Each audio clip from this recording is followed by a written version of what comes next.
नमस्कार दोस्तों, SGM education रे यूट्यूब चैनल पर आपका हार्दिक स्वागत है। जैसा कि हमारे इस चैनल पर इस समय आपको इंग्लिश की क्लासें भी मिल रही है दोस्तों, हिंदी की भी डली हुई है और साइंस की और जीके की क्लासें भी चल रही है। अब इसी कड़ी में आपको यहाँ श्री राम जी योगी द्वारा मैथ की जो 10th मैथ है उसकी क्लासें भी बराबर मिला करेगी, तो आप सभी इसमें सहयोग दें, अच्छा पढ़े और आगे बढ़े बताओ। और अभी जस्ट आपकी जो 10वीं की बोर्ड की एग्जाम होनी है उसकी तैयारी के लिए भी आपके लिए बेस्ट चैनल होगा, तो सभी आप लोग जुड़े और इसका आनंद लो और अपने चैनल को आगे बढ़ाने में सहयोग दो। धन्यवाद। लीजिए बेटा, आज हम प्रश्नावली 10 कक्षा 10 की प्रश्नावली 1 हल करने जा रहे हैं। क्वेश्चन नंबर 1,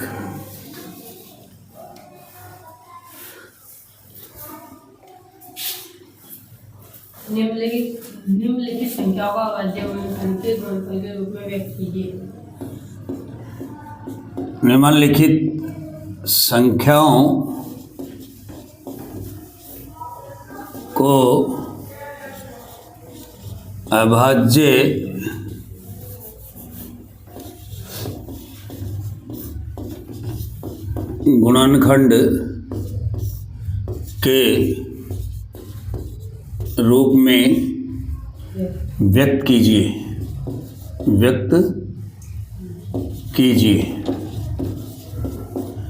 पहला प्रश्न है आपका, निम्नलिखित संख्याओं को अभाज्य गुणनखंड के रूप में व्यक्त कीजिए।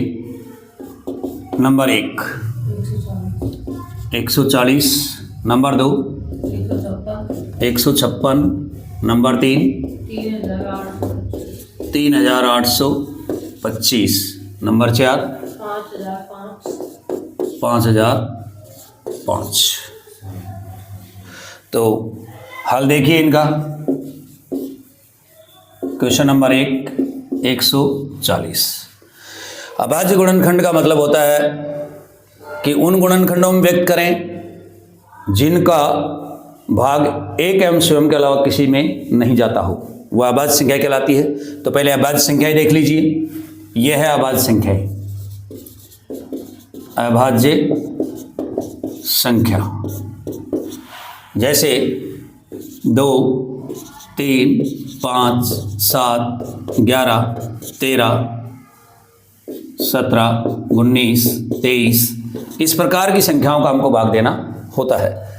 सबसे पहले हम 2 का भाग देंगे, 2 का नहीं जाएगा तो 3 का भाग देंगे, 3 का नहीं जाएगा तो 5 का देंगे। इस प्रकार लगातार हमको भाग देना है। तो आइए करते हैं गुणनखंड 140 का। यहां पर देख सकते हैं आप 140 में सबसे पहले हमें किसका भाग देना चाहिए? 2 का। इनमें कुछ रूल भी होते हैं भाग देने के। जैसे सम संख्या आपको दिख रही है तो श्योर है उसमें 2 का भाग जाएगा। तो लीजिए देते हैं हम 2 का भाग। 2 का भाग देंगे 140 में 70 बार जाएगा। और अगर किसी विद्यार्थी को भाग देने में समस्या है डायरेक्ट सीधी, तो आप इसको इस प्रकार भी दे सकते हैं 140 में 2 का भाग, ऐसे भी दे सकते हैं 2 7 14, बाकी निकाल देंगे, कुछ नहीं बचा, 0 उतारेंगे, भाग नहीं जाएगा, भाग टूट की 0, यानी कि 70 बार गया। फिर अगले 2 का भाग देंगे, कितनी बार जाएगा? 35 बार। अब हम देख सकते हैं इसका इकाई अंक 5 है। जब किसी संख्या का इकाई अंक 5 या 0 होता है तो उसमें 5 का ही भाग जाता है। तो हम 5 का भाग दे देंगे। इसमें कितनी बार जाएगा? 7 बार। 7 एक अभाज्य संख्या है तो 7 में 7 का ही भाग जाएगा। तो ये हो गए हमारे 140 के गुणनखंड, यानी कि 2 गुणा 5 गुणा 7, मतलब 2 की घात 2 गुणा 5 गुणा 7, ये 140 के अभाज्य गुणनखंड हो गए। इसी प्रकार आप क्वेश्चन नंबर 2 को करते हैं। क्वेश्चन नंबर पहले का दूसरा 156। तो आइए इसका भी करते हैं।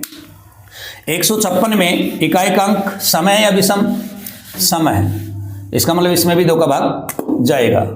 तो लीजिए 156 इसका गुणनखंड करते हैं। 156 में सबसे पहले हम 2 का भाग देंगे, 2 का भाग देते हैं, देकर देख लीजिए। 156 सॉरी इधर देखते हैं। 156 में 2 का भाग, 2 7 14, 1 बच गया, 6 उतार लिया, 2 का भाग फिर देंगे हम, 2 8 16, यानी कितनी बार गया? 78 बार।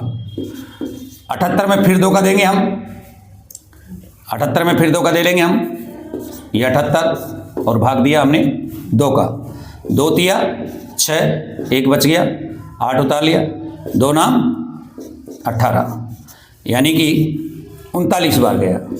39 विषम संख्या है, इसलिए 2 का भाग नहीं जाएगा। अब 39 विषम संख्या है, इसलिए 2 का भाग नहीं जाएगा। अब हम अगली संख्या कौन सी है? तो इसका भाग देंगे, 3 का भाग देते हैं इसमें। 3 एकम 3, 3 तिया 9, यानी कि 13 बार गया। 13 एक अभाज्य संख्या है, 13 एक अभाज्य संख्या है, तो 13 में 13 का ही भाग जाएगा। 13 एकम 13, तो ये हो गए 156 के गुणनखंड। तो लिख देंगे हम यहाँ पर 2 गुणा 2 गुणा 3 गुणा 13, यानी कि 2 की घात 2 गुणा 3 गुणा 13। पहला क्वेश्चन किया हमने गुणनखंड का, दूसरा किया, और अब करते हैं हम क्वेश्चन नंबर 3।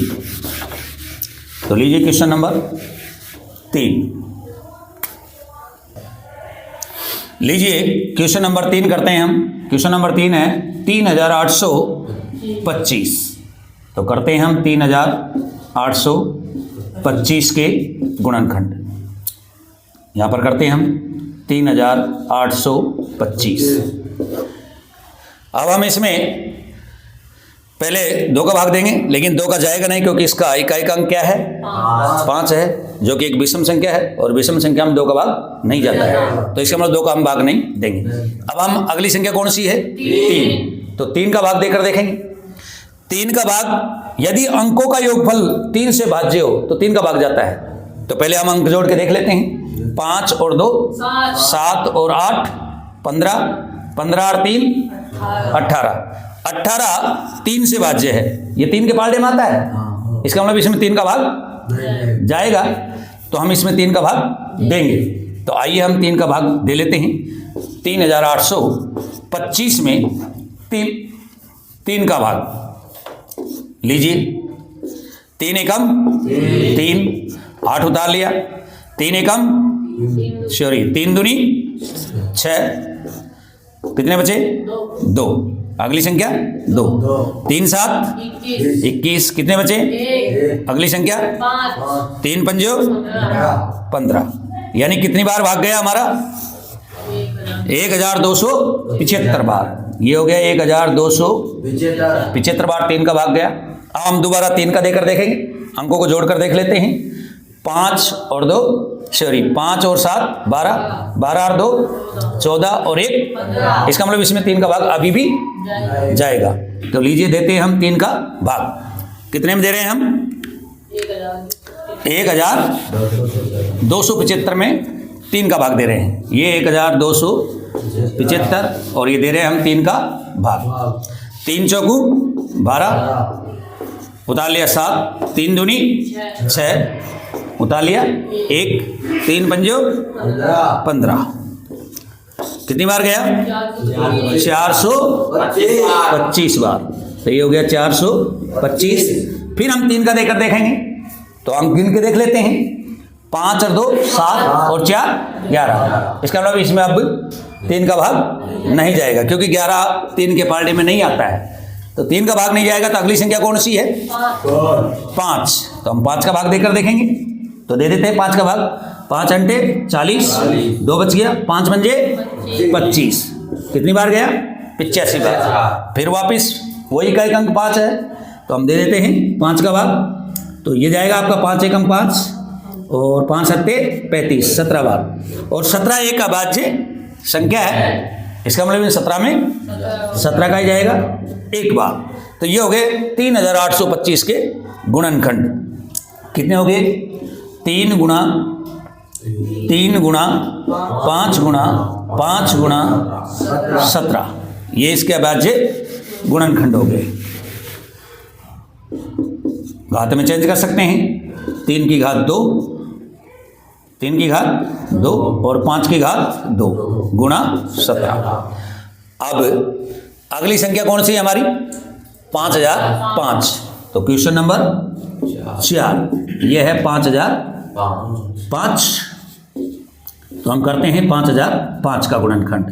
तो लीजिए 5005 का गुणनखंड करेंगे। अब हम 5005 ये लिख दिया मैंने यहाँ पर 5005। सबसे पहले हम किसका भाग देते हैं? 2 का, लेकिन जाएगा नहीं क्योंकि इकाई का अंक क्या है? 5, जो कि एक विषम संख्या है। 2 का भाग जाने के लिए सम संख्या होना जरूरी है। अब हम 2 के बाद किसका देंगे? 3 का।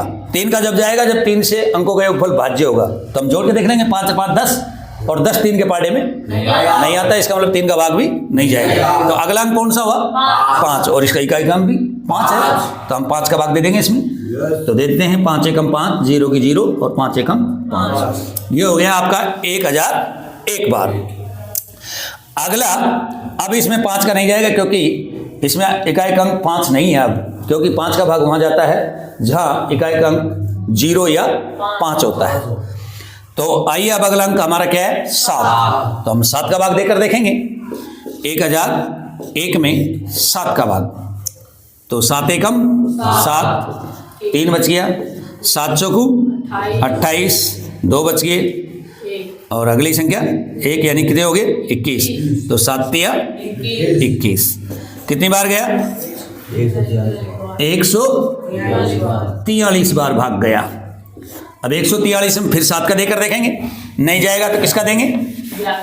11 का देंगे। पहले 7 का देकर देख लेते हैं। लीजिए 7 दूनी 14, उतार लिया 3 और 3 में भाग जाता नहीं है, इसका मतलब हमें किसका देना चाहिए? 11 का भाग देना चाहिए। तो देते हैं 11 एकम 11, 3 बच गया, और 11 तिया 33। कितनी बार गया? 13 बार। तो 11 का भाग गया इसमें 13 बार, और 13 एक अभाज्य संख्या है। 13 में 13 का ही भाग जाएगा, क्योंकि अभाज्य संख्याओं में केवल अभाज्य संख्याओं का ही भाग जाता है। तो ये हो गया हमारे 5005 के गुणनखंड, यानी कि 5 गुणा 7 गुणा 11 गुणा 13।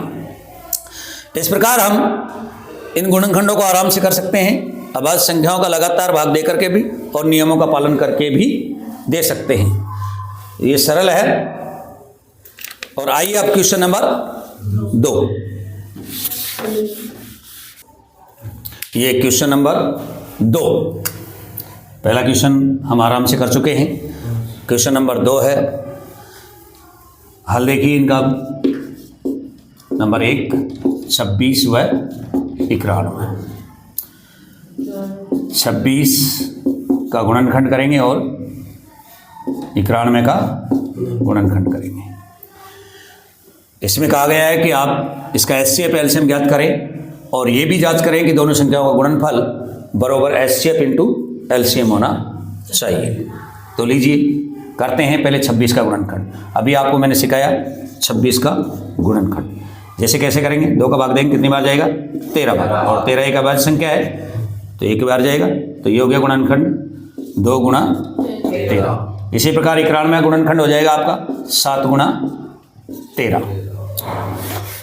HCF ज्ञात कर लेंगे हम। HCF उभयनिष्ठ गुणनखंड होता है। HCF क्या होता है? उभयनिष्ठ गुणनखंड, यानी कि जो इनमें मिल रहा है। तो क्या मिल रहा है इन गुणनखंडों में? 13। तो ये हो गया आपका HCF। एलसीएम सबसे बड़ी घात होती है, या फिर मिलने वाली संख्याओं के अलावा नहीं मिलने वाली संख्याएं भी। तो आपकी एलसीएम हो जाएगा 2 इंटू 7 इंटू 13। तो गुणा कर देंगे हम। गुणा करने पर आ रहा है 182। 7 91 और 91 दूनी 182। तो ये हो गया इसका HCF और एलसीएम। जांच कर लेते हैं। जांच HCF इंटू LCM बरोबर प्रथम संख्या गुणा द्वितीय संख्या। यहाँ आपको पता होना चाहिए कि A बरोबर प्रथम संख्या 26 है और B बरोबर द्वितीय संख्या 91 है। तो लीजिए HCF आपका कितना है 13, LCM कितना है आपका 182। इसको गुणा कर देते हैं, 13 इंटू 182 करेंगे तो कितना आएगा 13 दूनी 26 का 6 हासिल की 2, 13 इंटू 104 2, 106 हासिल की 10, 13 एकम 10 और 13 और 10 23, 2366। इसको भी हल कर देते हैं। प्रथम संख्या आपकी कितनी है 26 और द्वितीय संख्या कितनी है 91। तो 91 को 26 से गुणा कर देंगे हम, 26 एकम 26 का 6 हासिल की 2 और 26 नंबर 234 और 2 236, 2366। हमने HCF 13 ज्ञात किया, LCM 182 ज्ञात किया। जांच करने पर पाया गया कि HCF इंटू LCM बरोबर है प्रथम संख्या गुणा द्वितीय संख्या के। तो इस प्रकार आप HCF LCM ज्ञात कर सकते हैं गुणनखंड के द्वारा और आराम से इनको जांच कर सकते हैं। आइए अब करते हैं क्वेश्चन नंबर इसका दूसरा। तो यहाँ पर कर देते हैं क्वेश्चन नंबर 2, 510 व 92। हल देखिए, पहले 510 के गुणनखंड करेंगे हम, 510 के गुणनखंड। तो 510 के गुणनखंड कर देते हैं।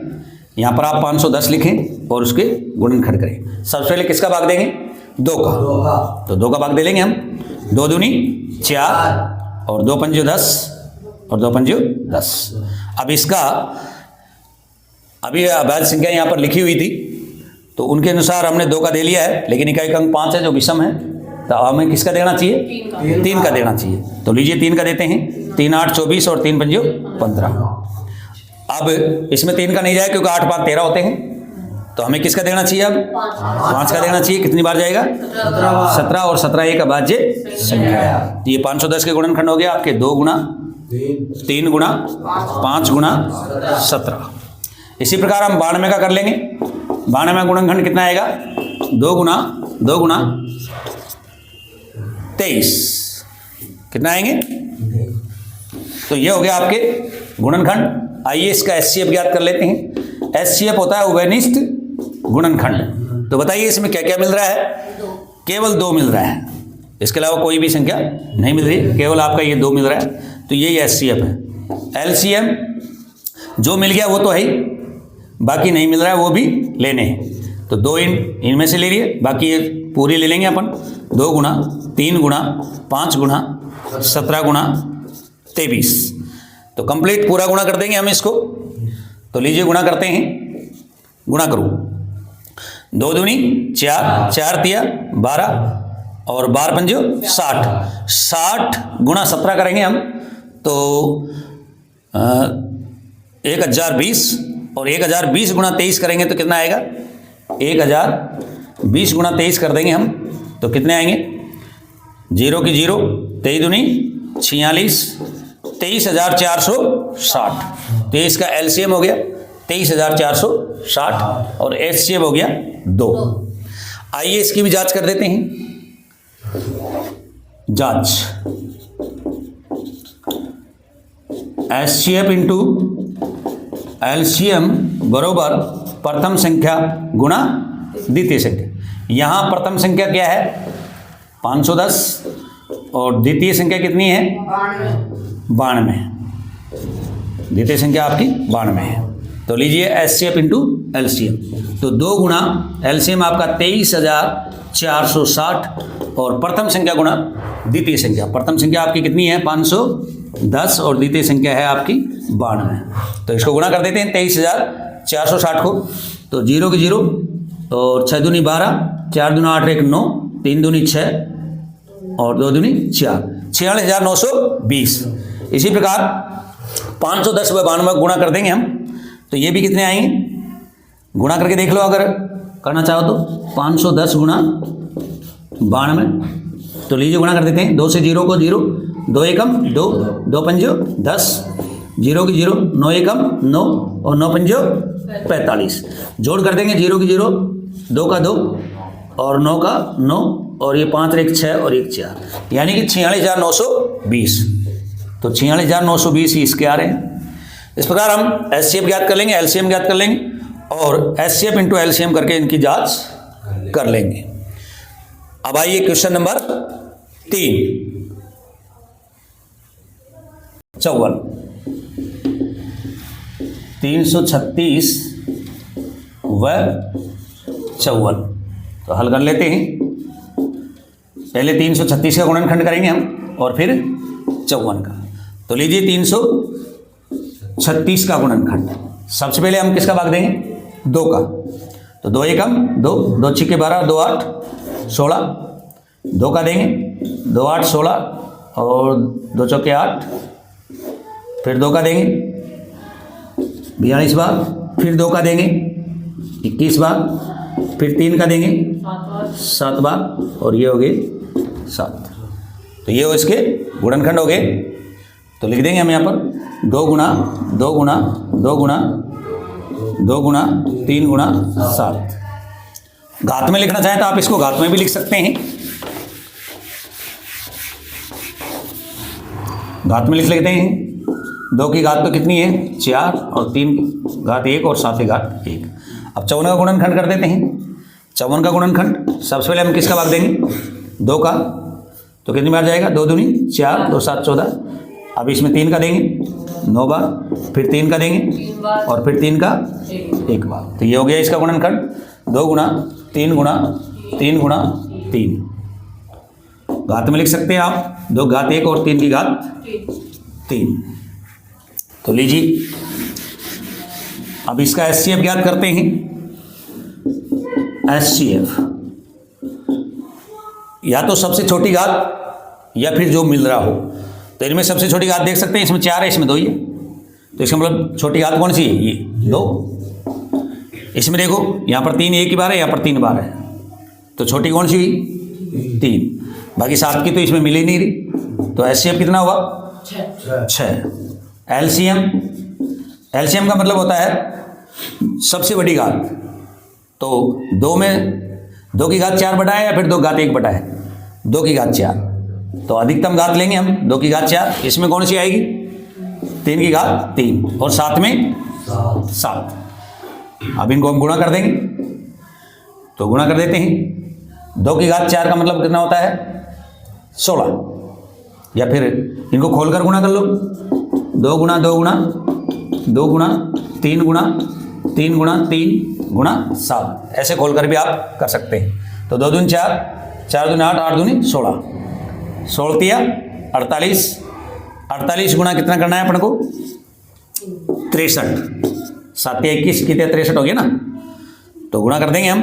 3 8 24 का 4 हासिल की 2 और 3 चौक 12, 12 और 2 14 और 6 से गुणा करेंगे। 6 8 48 का 8 हासिल की 4 और 6 चौका 24 और 4 28 जोड़ देंगे 4 12 3024। तो इसका एलसीएम आ गया 3024। अब हम इसकी जांच भी कर देंगे। तो लीजिए जांच देखिए। जांच ए बरोबर पहली संख्या कौन सी है आपकी? 336 और दूसरी संख्या कौन सी है आपकी? 54। तो लीजिए एचसीएफ इंटू एलसीएम बरोबर प्रथम संख्या गुणा द्वितीय संख्या। एचसीएफ कितना है अपना? 6। एलसीएम कितना है अपना? 3024 और प्रथम संख्या आपकी 336 और द्वितीय संख्या आपकी 54। तो पहले इसको गुणा कर देते हैं। 6 से इसको गुणा कर देंगे। 6 चौका 24 का 4 हासिल की 2 और 6 दूनी 12 और 2 14 और 6 तिया 18, 18,144। 336 गुणा 54 भी आप कर सकते हैं। 336 गुणा 54 पहले 4 से गुणा कर देंगे। 4 छक्का 24 का 4 हासिल की 2 और 4 तिया 12 और 2 हासिल की 1, 4 तिया 12 और 1 13, 5 छक्का 30 की 0 हासिल की 3, 5 तिया 15 और 3 18 हासिल की 1, 5 तिया 15 और 1 16, 4 का 4 और 8 3 11, 6 1 7 1 8, यानी कि 18,144। तो इस प्रकार हमने इनके एचसीएफ एलसीएम ज्ञात करे और इनकी जांच की। हल ज्ञात करते हैं इनका। क्वेश्चन नंबर 13, अभाज्य गुणनखंड विधि द्वारा निम्नलिखित पूर्णांकों के एचसीएफ व एलसीएम ज्ञात कीजिए। तो आइए क्वेश्चन नंबर 3 का पहला है आपका नंबर 1, 12, 15 और 21 का एचसीएफ व एलसीएम। तो पहले हम 12 के गुणनखंड करेंगे, 2 गुणा 2 गुणा 3। फिर 15 के गुणनखंड करेंगे हम 3 गुणा 5 और फिर 21 का गुणनखंड करेंगे हम 3 इंटू 7। ये 3 के गुणनखंड हो गए। और अब एचसीएफ, इनमें जो भी उभयनिष्ठ होगा वह इसका एचसीएफ होगा।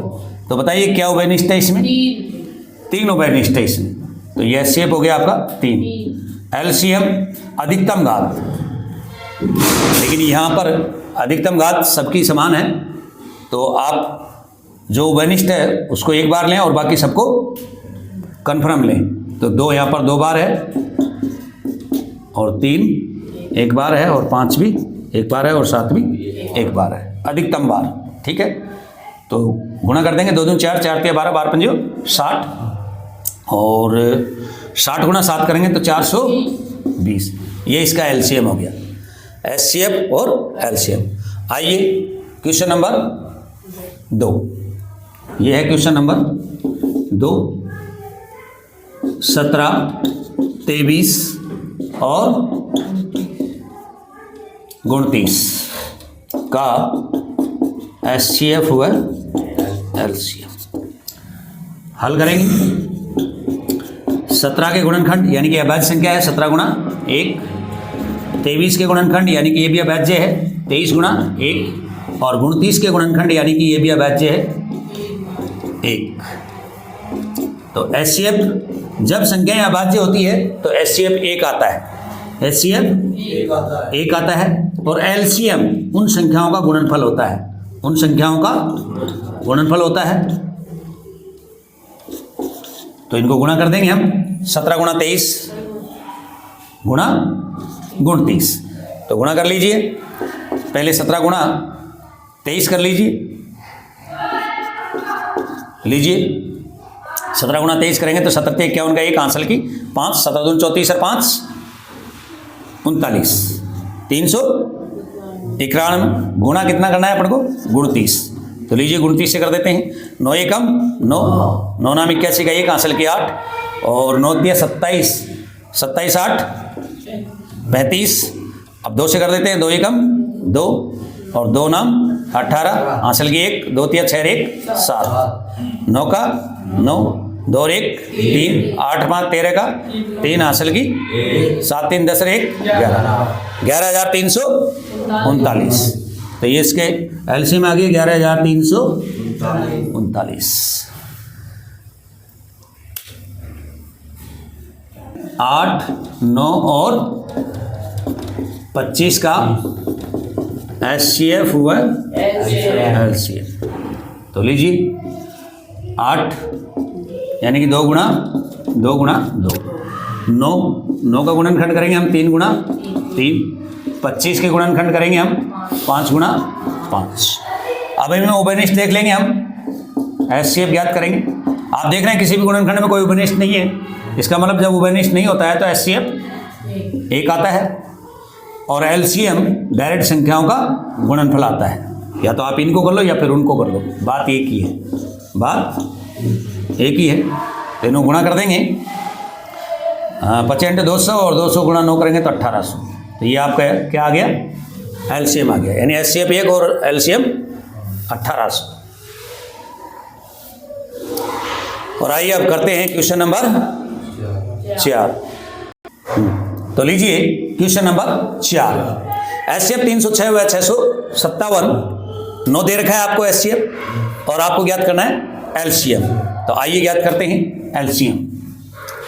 हल देखिए इसका, आपको एचसीएफ दिया हुआ है 9, तो एचसीएफ इंटू एलसीएम बरोबर प्रथम संख्या गुणा द्वितीय संख्या, ये इसका सूत्र है। यहाँ आप देख सकते हैं प्रथम संख्या 306 और द्वितीय संख्या 657 है। तो एचसीएफ 9 दे रखा है, एलसीएम बरोबर प्रथम संख्या 306 और द्वितीय संख्या 657। गुणा की संख्या किस में चल जाएगी? भाग में चल जाएगी। तो 306 इंटू 657 में किसका भाग लग जाएगा? 9 का। किसका भाग लग जाएगा? 9 का। ठीक है, तो 9 से हम इसको काट देंगे, 9 से ये 34 बार कटेगा, तो एलसीएम हो जाएगा आपका 34 गुणा 657 यानी कि 22,338। 22,338। तो ये है आपका क्वेश्चन नंबर 4। इस प्रकार के क्वेश्चन अधिकतर बोर्ड में आ जाया करते हैं, तो आप इसको देख सकते हैं। वीडियो को बार बार रोक करके बार बार देख करके तैयारी कर सकते हैं।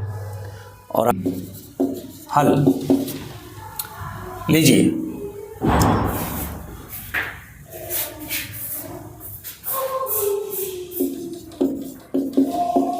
किसी भी संख्या का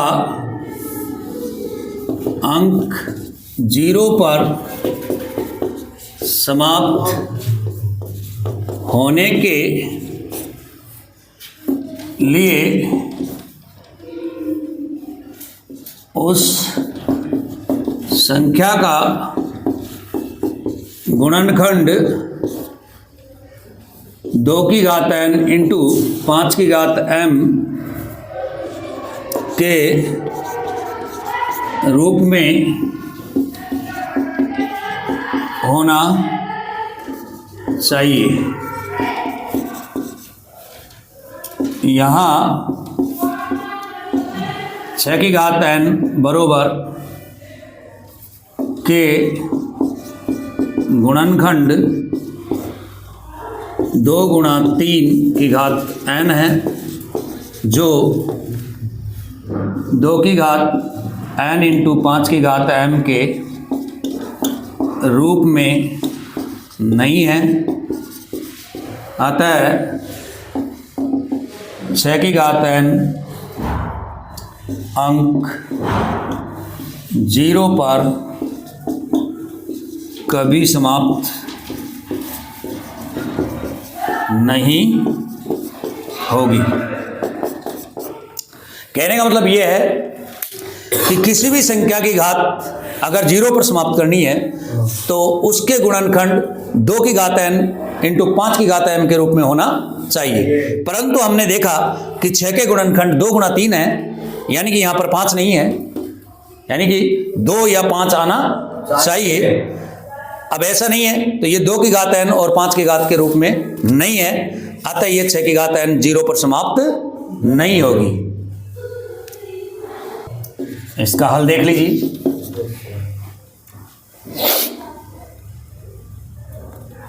हल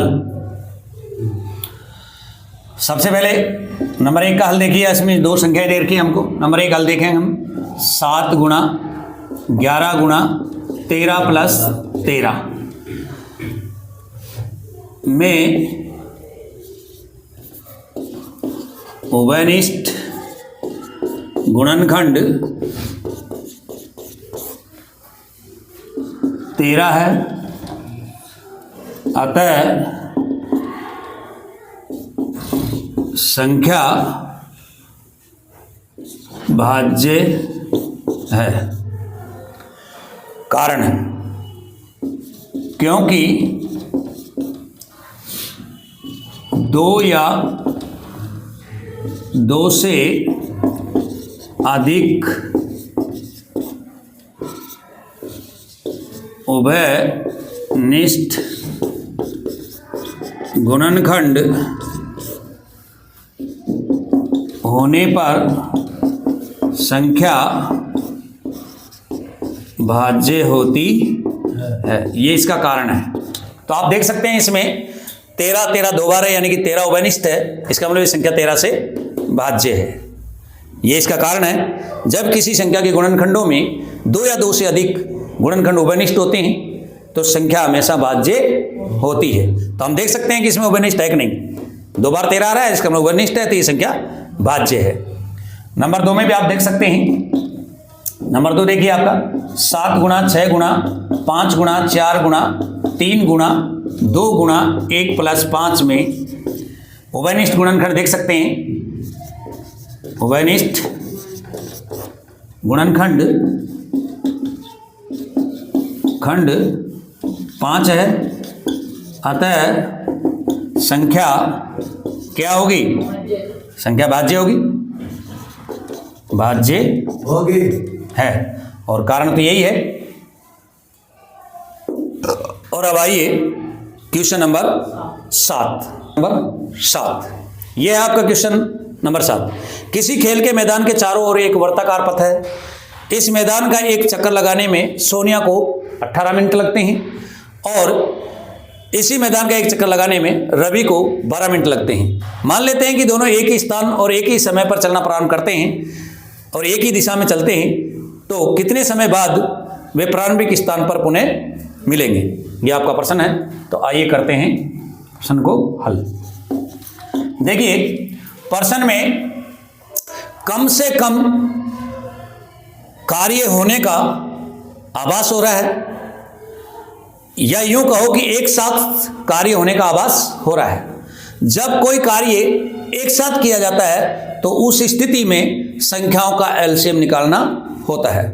तो रवि और सोनिया के प्रारंभिक स्थान मिलने के लिए हमें 18 और 12 का एलसीएम निकालना होगा। तो लिखते हैं, सोनिया और रवि के प्रारंभिक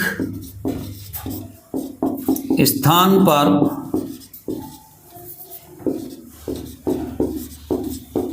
मिलने के लिए 18 व 12 का एलसीएम निकालना होगा। अतः 18 व 12 का एलसीएम, देखिए 18 का गुणनखंड करेंगे हम 2 गुणा 3 गुणा 3, 12 के गुणनखंड कर देंगे हम 2 गुणा 3। एलसीएम अधिकतम घात, आप देख सकते हैं इसमें अधिकतम घात 2 की 2 बार है और 3 की भी 2 बार ही है।